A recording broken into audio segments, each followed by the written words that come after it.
இட்லி உப்புமா செய்ய போகிறப்பா அதுக்கு 2 ஸ்பூன் எண்ணெய், கடுகு, உளுத்தம் பருப்பு,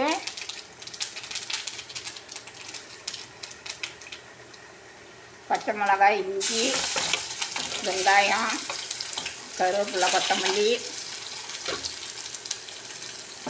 கொஞ்சோண்டு மஞ்சள்தூள், கொஞ்சோண்டு பெருங்காயம்.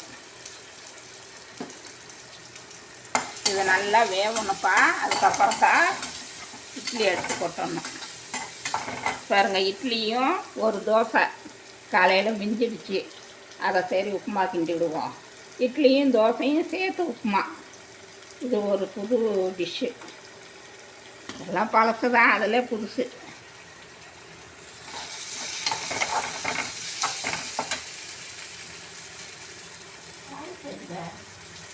துளியோண்டு சால்ட்டு போடணும்ப்பா. துளியோண்டு, ஏன்னா இட்லி தோசையிலேயே உங்களுக்கு சால்ட்டு இருக்குது. நல்லா இதை ப்ரௌன் கலர் வந்துடுச்சுப்பா. இப்போ இதை போட்டு நல்லா கிளற வேண்டியதுதான்.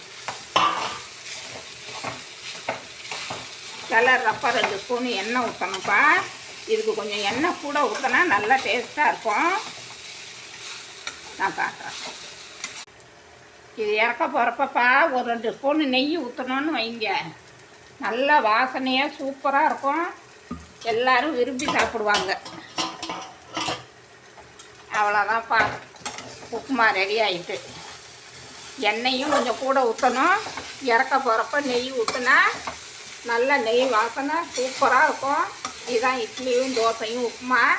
மீந்துருச்சுன்னா கவலைப்படாதீங்க. இது மாதிரி செஞ்சு எல்லாருக்கும் கொடுங்க, எல்லோரும் சாப்பிடுவாங்க.